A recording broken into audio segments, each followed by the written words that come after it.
평생을 쉬지 않고 달려오신 여러분께 오늘 아주 특별한 이야기를 하나 드리고자 합니다. 이 이야기를 끝까지 들으신다면 여러분이 살아오며 겪었던 그 수많은 고생과 눈물겨운 실패들이 어떻게 노년의 가장 강력한 무기가 되는지 깨닫게 되실 겁니다. 단순히 위로를 드리는 것이 아닙니다. 여러분의 아픈 과거를 세상 사람들이 줄을 서서 듣게 만드는 마법 같은 비결을 알려드리겠습니다. 우리는 보통 남들 앞에서 잘 나가는 자식 자랑이나 돈 번 이야기만 하려고 애를 씁니다.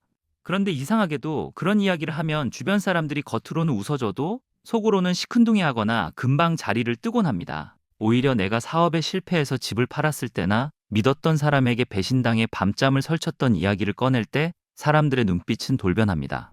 왜 세상은 나의 화려한 성공보다 처절한 실패에 더 열광하는 걸까요? 혹시 지금껏 내가 못나서 실패했다고 자책하며 그 기억들을 가슴 깊은 곳에 묻어두기만 하셨습니까? 남들이 알까봐 부끄러워하며 꽁꽁 싸매두었던 그 상처들이 사실은 여러분의 인생에서 가장 가치 있는 상품이라는 사실을 모르고 계셨을 겁니다. 자식들 뒷바라지하느라 내 몸 망가지는 줄도 모르고 사셨던 세월들, 그리고 야심차게 시작한 일이 물거품이 되어 망연자실했던 그 순간들 말입니다. 그 고통스러운 기억들이 왜 지금 이 시대에 돈보다 귀한 대접을 받는지 그 이유를 아셔야 합니다. 여러분이 겪은 실패는 단순한 실수가 아닙니다. 그것은 길을 잃고 헤매는 다음 세대들에게 어디가 늪이고 어디가 지뢰밭인지 알려주는 세상의 하나뿐인 지도와 같습니다. 사람들은 완벽한 사람의 훈계보다는 넘어져 본 사람의 투박한 손길에 더 큰 위안을 얻습니다. 나만 겪는 고통인 줄 알았는데 알고 보니 옆집 영수 엄마도 앞집 김 사장님도 똑같은 아픔을 겪었다는 사실을 알게 될 때 우리는 비로소 마음의 문을 엽니다. 여러분의 실패담은 바로 그 닫힌 문을 여는 만능 열쇠입니다. 전교 1등의 공부 비법은 들어도 나하고는 상관없는 딴 세상 이야기처럼 들립니다. 하지만 사업에 쫄딱 망해서 시장 바닥에서 다시 일어선 국밥집 사장님의 이야기는 귀에 쏙쏙 박히기 마련입니다. 왜 그럴까요? 우리는 본능적으로 완벽한 성공에는 시샘을 느끼지만 처절한 실패에는 동질감을 느끼기 때문입니다. 성공한 사람들의 이야기는 대개 비슷비슷합니다. 운이 좋았거나 머리가 좋았거나 배경이 좋았다는 식으로 결론이 나기 십상입니다. 하지만 실패의 모양새는 제각각 다릅니다. 그 안에는 인생의 쓴맛과 단맛이 모두 녹아 있습니다. 자식 농사 실패해서 속 썩어본 이야기나 믿었던 동업자에게 뒤통수 맞고 눈물 젖은 빵을 먹어본 이야기는 그 자체로 인생의 교과서가 됩니다. 여러분이 살아온 험난한 세월은 그 자체로 거대한 도서관입니다. 젊은 사람들은 모르는 인생의 굽이굽이 길을 여러분은 이미 다 지나오셨습니다. 그 길에서 넘어져 무릎이 깨져본 경험이 바로 지금 젊은 세대들이 가장 갈구하는 진짜 정보입니다. 요즘 사람들은 가짜로 꾸며낸 멋진 모습에 진저리를 칩니다. 대신 투박하고 못생겼어도 진심이 담긴 땀냄새 나는 실패담에 지갑을 엽니다. 여러분의 상처는 이제 흉터가 아니라 훈장입니다. 그 훈장을 어떻게 세상에 보여줘야 사람들이 열광하는지 궁금하지 않으십니까? 사람들은 여러분의 성공을 시기할 수는 있어도 여러분의 극복 과정에는 아낌없는 박수를 보냅니다. 내가 잘났다고 떠드는 대신 내가 어떻게 바닥까지 떨어졌다가 다시 신발끈을 묶었는지 말해주는 순간 여러분은 세상에서 가장 매력적인 이야기꾼이 됩니다. 그저 아픈 기억으로만 치부했던 과거의 실수들을 하나씩 꺼내보십시오. 그것들을 잘 닦아서 보여주기만 해도 수많은 사람이 여러분 곁으로 모여들 것입니다. 왜냐하면 사람들은 정답을 알려주는 선생님보다 함께 울어줄 수 있는 동네 큰형님이나 큰누님 같은 존재를 더 원하기 때문입니다. 성공한 사람의 이야기는 마치 잘 닦인 유리창 같아서 구경하기는 좋지만 손을 대면 차갑기 마련입니다. 하지만 실패를 딛고 일어선 사람의 이야기는 아랫목 가마솥처럼 뜨끈한 온기가 서려 있습니다. 인생의 쓴맛을 본 사람만이 낼 수 있는 깊은 맛이 있기 때문입니다.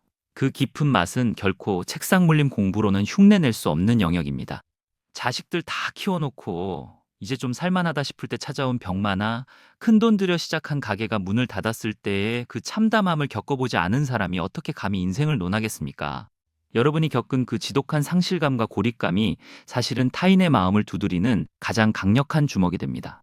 세상은 똑똑한 사람의 성공 비결보다 미련하게 버텨온 사람의 생존 본능에 더 큰 감동을 받습니다. 내가 얼마나 대단한 사람인지 증명하려 애쓰지 마십시오. 오히려 내가 얼마나 나약했는지, 그리고 그 나약함을 어떻게 마주했는지 솔직하게 털어놓는 순간 세상은 여러분을 우러러보기 시작합니다. 이것은 단순히 말재주의 문제가 아닙니다. 삶의 궤적 자체가 주는 무게감입니다. 굽이굽이 휜 소나무가 곧게 뻗은 대나무보다 더 비싼 대접을 받는 이치와 같습니다. 모진 풍파를 견디며 뒤틀리고 옹이가 박힌 그 모습이 사람들의 눈에는 가장 아름다운 예술작품으로 보이기 때문입니다. 여러분의 인생 옹이는 무엇입니까? 남들에게 말하기 창피해서 밤잠 설쳤던 그 기억들이 바로 세상에 기다리는 보물지도입니다. 그 지도를 펼쳐 보이는 순간 여러분은 더 이상 쓸쓸한 노년을 걱정할 필요가 없습니다. 수많은 사람이 여러분의 지혜를 구하러 구름처럼 몰려들 것이기 때문입니다. 이제 부끄러움의 커튼을 걷어내고 당당하게 여러분의 상처를 보여줄 준비가 되셨습니까? 그 상처가 어떻게 황금으로 변하는지 그 구체적인 방법들을 하나씩 짚어드리겠습니다. 인생 이막의 주인공은 가장 화려하게 산 사람이 아니라 가장 처절하게 넘어졌다가 다시 일어선 바로 여러분입니다. 이제 여러분의 그 아픈 상처를 보석으로 바꾸는 구체적인 방법을 알려드리겠습니다. 거창한 기술은 필요 없습니다. 그저 세 가지만 기억하시면 됩니다. 첫째로, 실패를 숨기지 말고 가장 먼저 꺼내놓으십시오.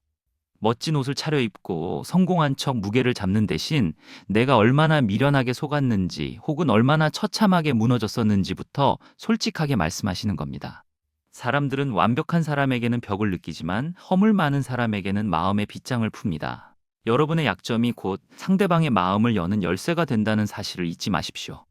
둘째로, 그 아픔 속에서 무엇을 배웠는지 딱 한 가지만 덧붙여 주십시오. 단순히 고생한 이야기만 늘어놓으면 푸념이 되지만 그 고통 끝에 깨달은 지혜를 얹으면 그것은 전설이 됩니다. 사업의 망에 길거리에 나앉았을 때 비로소 곁에 남은 진정한 사람의 소중함을 알게 되었다는 식의 이야기는 그 어떤 경제서적보다 힘이 셉니다. 여러분의 눈물이 거름이 되어 피어난 그 작은 꽃 한 송이를 보여주시는 겁니다. 마지막으로 지금 힘들어하는 젊은이들에게 어깨를 빌려주십시오. 다 지나온 선배로서 괜찮다 말해주는 것만으로도 충분합니다. 나도 너처럼 넘어져 봤고 나도 너처럼 밤을 지새워 봤지만 결국 이렇게 살아있지 않느냐는 그 말 한마디가 누군가에게는 생명줄이 됩니다. 여러분의 실패담은 이제 누군가를 살리는 가장 귀한 약이 될 것입니다. 평생을 고생하며 일궈온 여러분의 세월을 존경합니다. 이제는 그 고생을 부끄러워하지 말고 훈장처럼 가슴에 다십시오. 여러분의 굽이진 인생길이 누군가에게는 가장 안전한 길잡이가 될 것입니다. 자, 이제 가슴을 펴고 여러분의 진짜 이야기를 시작해 보시기 바랍니다. 세상은 이미 여러분의 목소리를 들을 준비가 되어 있습니다.